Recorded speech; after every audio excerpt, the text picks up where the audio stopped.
Today, we celebrate our Independence Day.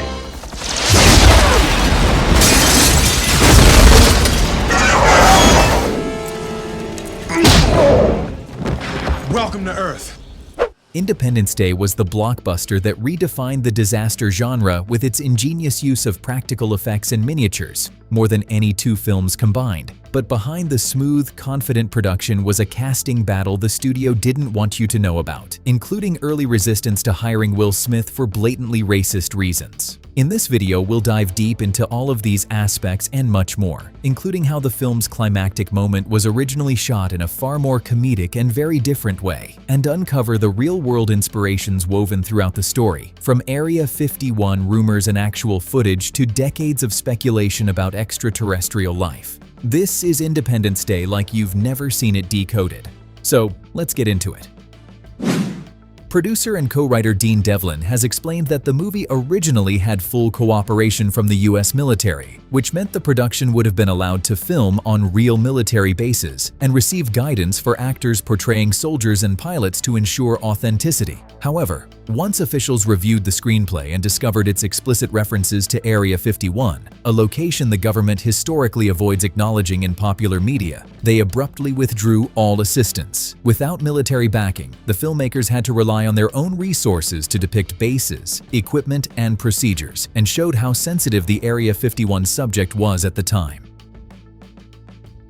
The moment where Will Smith drags the unconscious alien across a barren desert was filmed on the vast salt flats near Utah's Great Salt Lake, a location known for its striking emptiness and its occasional, overpowering odor. Smith's frustrated line, "And what the hell is that smell?" wasn't in the script at all. It was his genuine reaction to the environment. The lake is filled with tiny crustaceans called brine shrimp, and when they die, their bodies sink to the lake's shallow bottom and decompose. Under the right windy conditions, the mud gets stirred up and releases the stench of millions of decaying shrimp into the air, creating a smell that can be shockingly strong. According to the crew, no one bothered to warn Smith about this phenomenon, so his disgust on camera ended up being completely authentic.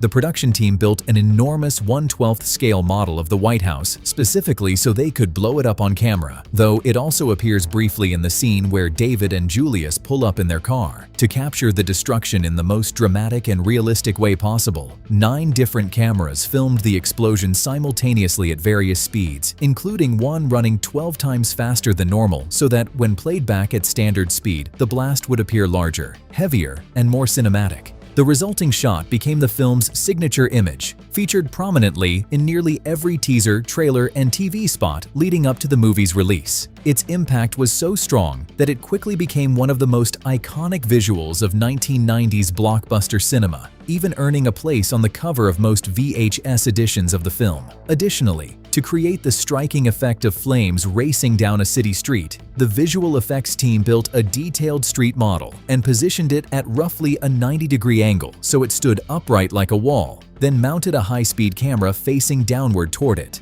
When explosives were detonated at the base of the setup, the resulting fire naturally rose upward toward the camera, engulfing the miniature buildings. Because the camera was running at high speed, the footage, when later played back at normal speed, made the flames appear to move horizontally across the street with massive force, perfectly matching the destructive lateral sweep seen in the film. This movie holds a remarkable place in filmmaking history because it features more miniature model work than any other movie ever produced, a record that has never been surpassed. Model shop supervisor Michael Joyce estimated that the production used an unprecedented number of physical miniatures, so many in fact that he believed the total exceeded the combined miniature work of any other 2 films. The movie's large-scale destruction sequences, from exploding cities to alien ships, relied heavily on these practical models, which were meticulously built and then filmed with high-speed cameras to create realistic, dramatic effects. Since the film's release, digital technology has advanced so rapidly that large miniature builds have become rare, with most modern blockbusters relying on CGI instead. Because of this shift, many experts believe Independence Day's miniature record is unlikely ever to be broken, effectively making it a permanent milestone in practical effects history. The president's iconic speech was filmed on August 6, 1995, in front of an old airplane hangar which housed the Enola Gay, the aircraft that dropped the atomic bomb on Hiroshima exactly 50 years earlier on August 6, 1945. Interestingly, the crowd's reaction wasn't planned at all. According to the filmmakers, the extras were not scripted to cheer or applaud, but Bill Pullman delivered the speech with such conviction and energy that the assembled crowd spontaneously erupted into cheers, creating a genuine moment of enthusiasm that felt too powerful to stage. The filmmakers decided then to keep that unscripted reaction in the final cut, helping cement the speech as one of the most celebrated moments in the movie. Dean Devlin and Roland Emmerich had always pictured an African-American actor in the role of fighter pilot Stephen Hiller, and after seeing Will Smith's dramatic performance in 6 Degrees of Separation, they knew he was their first choice. Even though, at the time, Smith was still primarily known for television comedy, especially The Fresh Prince of Bel-Air. Emmerich later revealed that their decision met resistance from some studio executives, whose objections ranged from dismissing Smith as unproven to openly racist assumptions that he wouldn't appeal to international audiences, and that casting a black guy would kill foreign box office. Emmerich refused to back down, insisting Smith was the right fit for the character. That conviction paid off. Smith's charismatic performance became one of the film's standout elements, and the role catapulted him into full-fledged movie stardom, effectively transforming him into one of Hollywood's most bankable leading men almost overnight. That's what I call a close encounter. The heroic sacrifice of Russell Cass in the final battle was originally filmed in a very different way. In the first version, when volunteers with piloting experience are being recruited, Russell is rejected by Major Mitchell because of his alcoholism, only to return dramatically during the climactic fight by swooping in at the last second in his old biplane with a missile strapped to its wing. In that version, he saves the day by deliberately flying straight into the alien ship's primary weapon, a choice that unintentionally suggested he entered the battle, knowing it was a suicide mission, since his plane had no way to launch the missile. Roland Emmerich ultimately felt this approach leaned too comedic and lacked emotional weight, so the scene was rewritten and reshot to keep Cass in the air the entire time, allowing his decision to sacrifice himself to emerge organically in the moment as an act of love for his children. The original version of the sequence still survives and can be seen as a bonus feature on the special edition DVD and Blu-ray releases.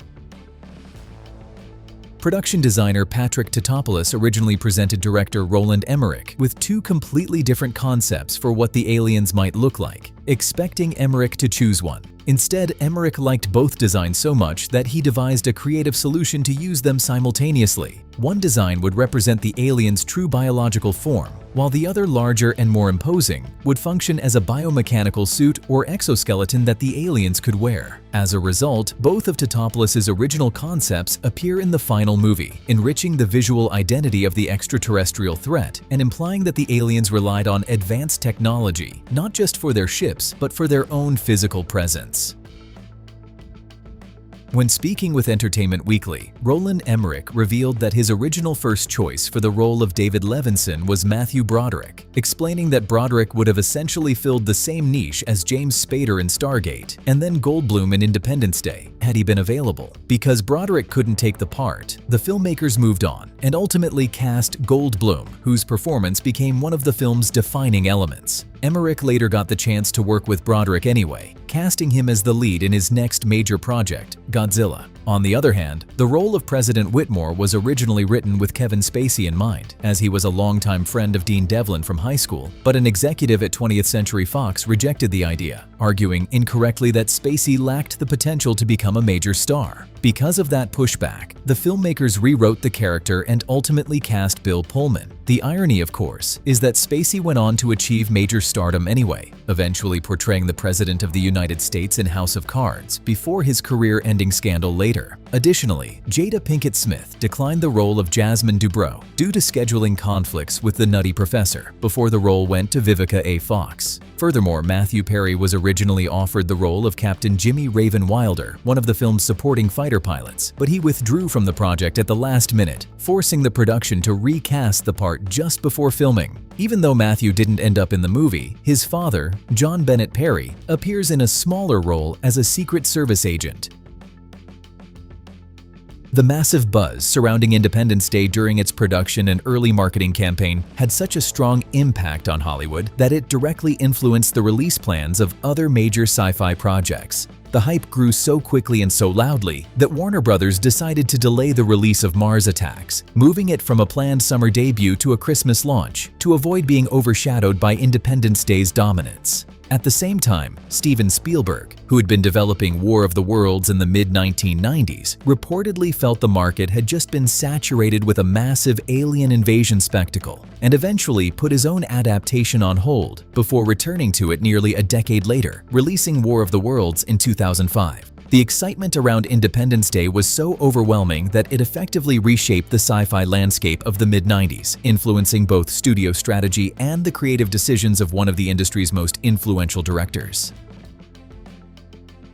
The White House interiors seen in the film were originally constructed for Rob Reiner's The American President, which required detailed, high-quality recreations of the Oval Office and other key rooms. Because those sets were so elaborate and convincing, they were reused by multiple productions, including Tim Burton's Mars Attacks and Oliver Stone's Nixon, before being featured again in Independence Day. This kind of set recycling was common for large, expensive builds, and in this case, it allowed several major films to benefit from the same meticulously crafted White House interiors, giving each of them a level of authenticity without the cost of constructing new sets from scratch.